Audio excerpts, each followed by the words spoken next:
Plan of action today, rafters in the shed down there, hopefully they'll all be finished today. Dunks away topping some thistles along the road. I'm going to get a big trailer, empty it, it needs a wash, I need to collect wood chips. I also need to take fertiliser bags to get recycled and chemical containers to be recycled.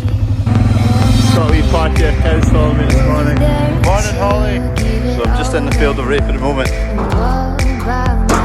Big breakdown. That's it. Wow! That's the drill working there.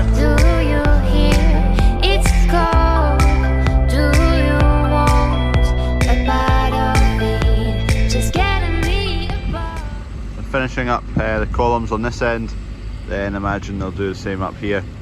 Finished all the rafters along here, and then the final move will be to take the crane outside, put the columns up on this end, then add in the final rafter so the crane doesn't get stuck on the inside.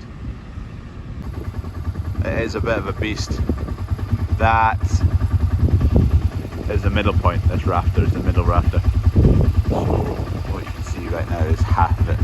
The hopeful plan is that they get all the structural steel up today, and the rafters specifically, which they need all the columns up for anyway, so hopefully they get all that done today and then they can take the crane off higher. Quite a cold one this morning, weather's not so nice, it's quite drizzly and dreary, so hopefully it clears, get a bit warmer now, but it's not at the moment. I'll probably just stop feeding Percy there. He doesn't actually really get too much. The cows come in and swoop it up. He'll be fine, there's plenty of grass for him. Animals all squared up. This tractor's going on that trailer. It's getting emptied. There's wheat in it, full load of wheat. There'll be just shy of 18 tonne of wheat. And then it needs to get filled up with fertiliser bags over there, and chemical containers as well. They'll go in to get recycled. Could do with getting rid of them, there's quite a big pile now. We're hooked in, so we've got the bed of the trailer. These two here are the back door of the trailer. This is the electrics for the trailer, and the brakes. We're on hydraulic brakes today because this tractor's not got air brakes. Otherwise the other two tractors plug in these two instead of the hydraulic line, and it runs off air brakes rather than hydraulic brakes. Question of the day on the tractor, on the trailer, sorry, what are these? 3 of them.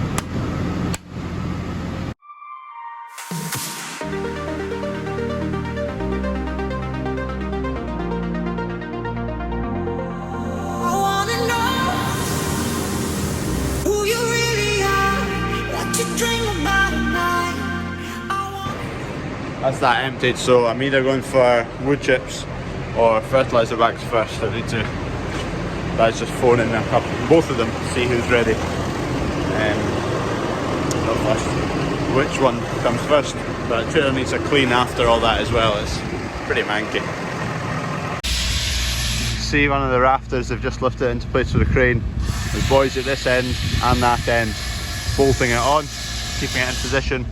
Then they'll put in a purlin across the way to square it in that direction, and then they can release with a crane onto the next. Wood chips first. Yard's keyed up. Thankfully getting chemicals, so lorries can't get past. The yard seems to just get smaller and smaller, but you don't like spending money to make an empty space. So here for the wood chips now. You can see they're kind of, I don't know what you call that bucket, but I always think it's quite smart. Should get about 5 tonne in this trailer.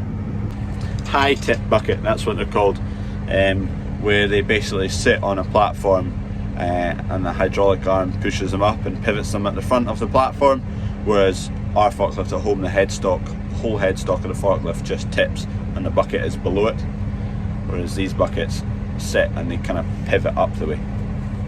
Basically allows you to tip quicker and higher up into the air. That's us, loaded up. Got my line, today's question of the day, what weight of wood chips is in there? I'll give you a hint. I've already said roughly what it is, and it's definitely full. It's down to 20 kilo increments, so it'll never be 1010 kilos. it's 1000, 1020, 1040, so have a guess. You can see the weight in those beams, the bend on them. When you sit them up that way, they bend a lot less because there's so much more beefiness in that direction. And then the rigidity in that direction comes from these purlins all the way along and the wind struts, and it all joined together. So they're not taking in fertiliser bags today, so won't be doing that. I'll empty this trailer that's got the wood chips in it. See them just along the top there. Dump that down. I'm not sure if we're going to fill up the wood chip boiler or try and clear it out, because we've not cleared it out since we've had it. We've had it 6 years, 7 years. So we'll get that done, and then this trailer can get washed. Who you really are, baby, come into the light. I wanna know you. I wanna know you. Just clearing this wood chip that sit on that top wee ridge. When they tip them in, and they don't tip them in the actual trailer when they miss. So, suiting them off. Just a way to pick up a wee flatbed trailer. There was some topsoil that got delivered to one of the staff actually. Just swinging by the shed. It's getting there. There's only 2 more rafters to go, and then that's the main structural steel all up. It's looking a belter. Got the flatbed back. There's a lorry at the back of the shop needing a forklift to get a pallet of something off. So I'll go and do that, and then I need to pick up cauliflowers through in Fife. Cauliflowers and broccoli, all for the farm shop. Also, the columns on this end of the shed are now up. 1 more rafter to go, and then that's all the big structural heavy steel up. Looking good. All the steel that was lying about is all now in the right place, where it'll be for years and years. Kev's pulled up with the rollers. I'm getting this pallet off the lorry. Just a load of cardboard boxes, kind of branded Goldburn boxes. Use them for ham house and sending out veg boxes and whatnot. So 2 pallets of them. Seem to have had quite a few of them recently. Cranes hoisted. The boys who are doing all the steel are just in the shop at the moment, getting some grub, keep them fueled up, keep them going. But they're pretty good progress. They had a wee issue yesterday at the very start, which they're still to fix, but they're going to wait until they finish with the crane, get it off hire, because it's the most expensive piece of kit, and then they can fix the issue. So that's the collies and broccoli. 10 trays of collies, 6 trays of broccoli. So that'll keep us going. They'll be used in the shop. For one, we sell them in the shop. They're used for soups and salads and all that, grown in these fields up in Fife, local. Here's the broccoli, collies there, so we'll get them loaded into the chill. That's the crane off hire, so all the rafters are finished. That's it, all the structural steel's finished now. Kev's just nicking around here, grass seed on these banks. They fill them in, let the grass grow, tidy it all up. These panels need cut to width with a slight angle on them, it's like a 60-degree angle on them because it's a hexagon. So the 2 pieces of the sides join up nicely together. Anyway, it's all up here just now. So basically, these sections I've got 6 of on each corner, and then I've got these inserts that slide into there. They do if you've got 2 hands. Anyway, that goes in there, right up to that line you can see. And then you hang these boards on the front. So there you go, boom. So that's the angled edge. Do the same on the other side, and you need to make sure the width is correct though.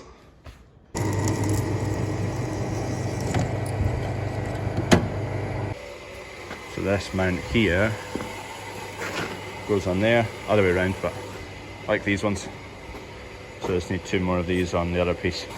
Just cutting the last one. Bandsaw, chopping. Structural steel is done. Look at that. Oh, it's class. So I think the norm is wind bracing along 2 sections, one at this end and one at the very end. Because it's quite a big shed, they've designed it with wind bracing a wee bit in the middle as well, just to give it that extra rigidity. Because it does, these buildings do flex somewhat in the wind, they have to. Nothing can be really rigid, everything flexes a bit, so they have to design for that, and I don't know how it works, but the engineers do, so they'll do all that. But they're just starting now on the purlins. You can see them where my finger is, so they'll do all the roof purlins all the way along, all the way back down again along each rafter. So that's what they'll start. They started it today, so they'll get on with that tomorrow. We've got loads of purlins to do all along the sides for all the sheets, so that's the next jobs. And then once those are all done, then the sheets will go on. So the sheets all tech screw onto those purlins. There's also then concrete walls, so panels come 4 meters high, so they'll go up to those wee brackets you can see there. 4 meters of concrete walling. That's another step closer to being ready for harvest time, getting full of crop. Hopefully, touch wood, all going well. This is brimming with crop come mid-September, full, completely full. They managed to get a crane off the hire today, so that was 2 days to put all this steel up, which I didn't realise they were that quick. This question on this bucket, it's got hooks on it, this side and that side. What are they for? And then for the sweeper brush, so that's the sweeper brush. Hooks go on each side, and then there's a wee brush at the bottom, just brushes all the rubbish into the bucket. So that's 2 sides cut to size, with the right angle in the middle. They join up, not bad. As you can see, there's a wee bit there, but that's just because one of these boards is slightly long, so it's tipping up, so you can basically push that down flat, and then it'll be pinched in here, and I'll make that shorter so it will line up, but it's not far away from being bang on. So need to do that with the rest of the sides now. That's going to be the bar. Need a tabletop, a countertop, whatever you call it, along the top there. Made some good progress there, so that's 1, 2, 3 panels completely finished. 2 more panels to finish, and then I can start thinking about the worktop, which will take a bit more figuring out because I've got these sticking out, which is a bit annoying, but I'll deal with them somehow. Not sure yet. So that's everything for this video. Don't forget to like, subscribe, and click the wee bell. And that's it. Have a guess at the question of the day.